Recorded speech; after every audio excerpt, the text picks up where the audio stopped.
Sebuah buku catatan berwarna hitam dijatuh di tengah jalan. Yang aneh adalah air hujan tak jatuh di dekatnya. Seorang pria melihat buku catatan ini. Dia merasa penasaran dan membawa buku catatan itu ke rumah. Halaman yang pertama buku catatan itu memperkenalkan bahwa kalau menulis nama siapapun ke buku catatan ini maka orang itu akan mati. Light merasa itu lucu sehingga tak peduli. Pada saat ini ada berita tentang seorang tawanan sedang melarikan diri. Karena mau coba satu kali sehingga Light menulis nama tawanan itu di buku catatan lalu berbaring di tempat tidur. Keesokan harinya ketika dia makan apgi dia membaca kabar tentang tawanan itu sudah mati. Light sangat bingung sehingga membuka buku catatan itu. Untuk melihat apakah itu hanya kebetulan. Light pergi di jalan dan menulis semua nama orang-orang yang pernah menggertak dia di buku catatan. Sedetik kemudian pengganggu itu sangat kesakitan sambil memegangi dadanya. Hanya dalam beberapa detik dia sudah mati karena sakit jantung. Setelah melihatnya akhirnya, Light juga percaya kekuatan buku catatan tersebut.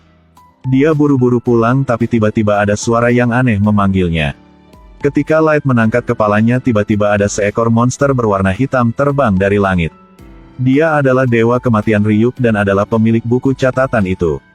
Sekarang buku itu sudah dijemput oleh Light sehingga Dewa Kematian hanya bisa ikut pengaturan Light. Sejak itu tindakan-tindakan Light semakin gila. Yang pertama dia memasuki sistem pengelolaan polisi untuk selektif penjahat-penjahat yang belum ditangkap dalam 10 tahun baru-baru ini. Selanjutnya dia menulis nama mereka di buku catatan. Semua penjahat-penjahat itu meninggal karena sakit jantung. Dengan cepat masalah ini diperhatikan oleh FBI.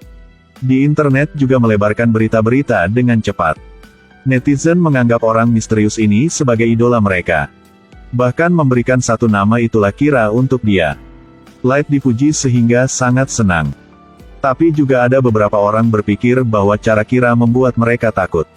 Polisi sudah menyelidiki berhari-hari tapi tak ada bukti apapun.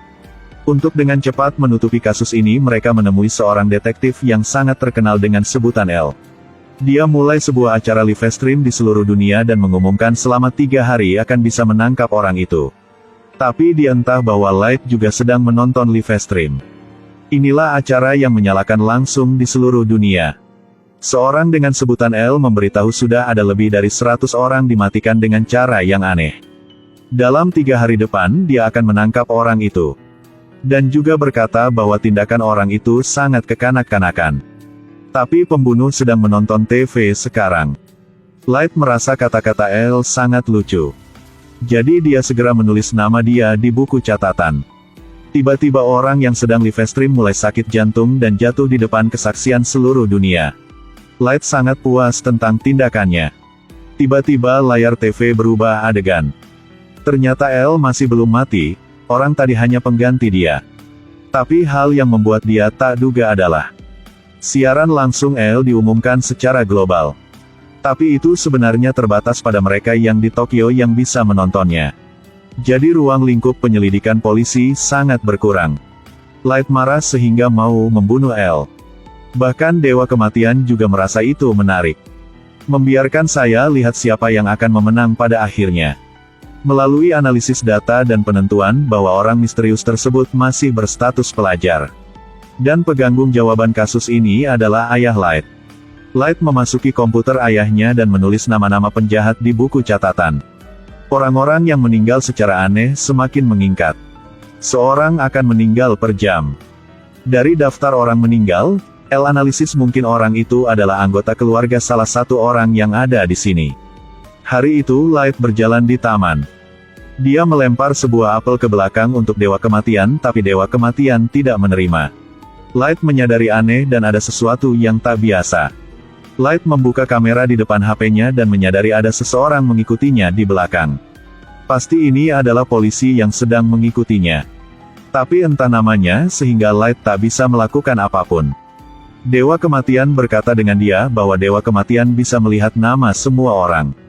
Tapi jika Light ingin memiliki kemampuan ini, dia harus menukar setengah dari umurnya. Light mendengarnya dia tak perlu lagi. Dia mengambil buku catatan dan melihat bagian kenalan dengan hati-hati. Di atasnya ditulis bahwa buku catatan ini tidak hanya bisa membunuh orang tetapi juga memilih cara yang membuat orang itu meninggal. Jadi Light memiliki pikiran yang baru.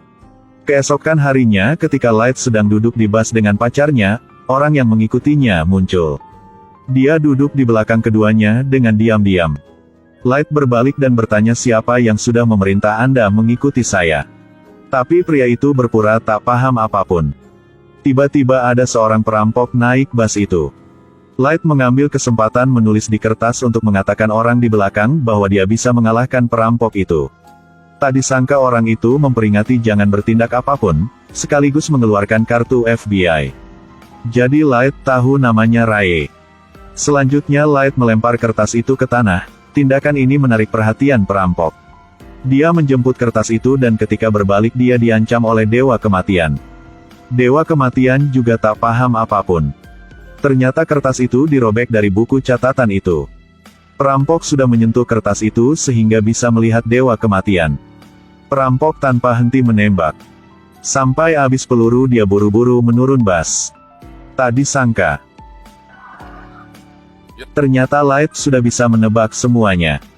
Dia sudah menulis detail urutan kematian dalam buku. Meskipun tahu nama Raye tapi Light masih belum bertindak.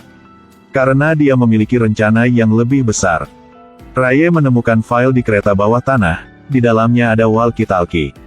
Setelah memakai headphone, Raye tahu bahwa ujung satunya adalah orang misterius yang dia mencari.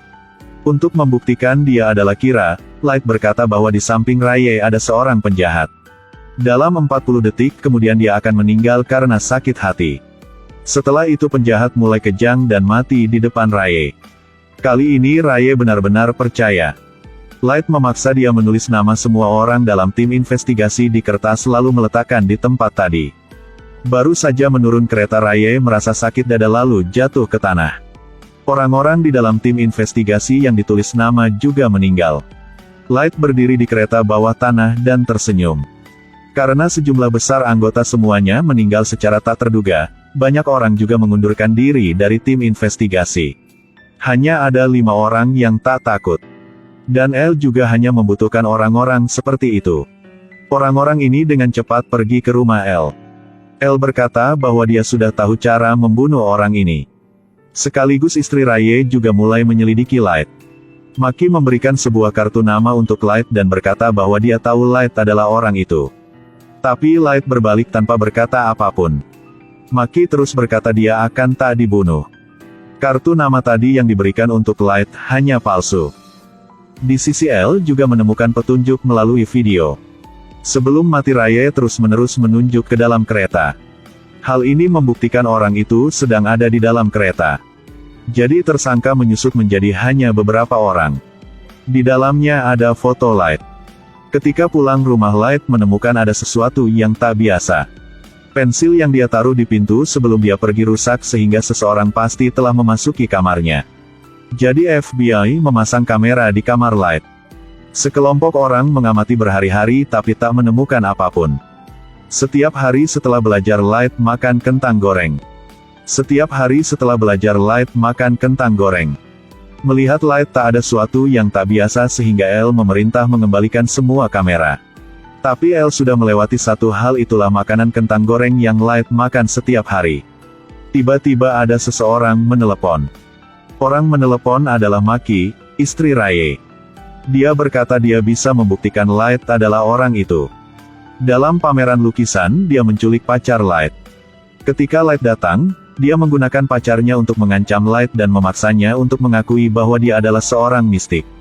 Sekaligus juga berkata namanya untuk Light. Meskipun Light berkata dia bukan orang itu. Tapi dia mengeluarkan pena di belakang. Tiba-tiba pacarnya melepaskan dari Maki dan berlari ke arah Light. Maki melepaskan beberapa tembakan ke arah Light tetapi dihentikan oleh pacarnya. Melihat gadis yang tidak bersalah mati, Maki sangat menyesal dan juga bunuh diri. Semuanya ada di dalam rencana Light. Ternyata Light sudah tahu nama Maki.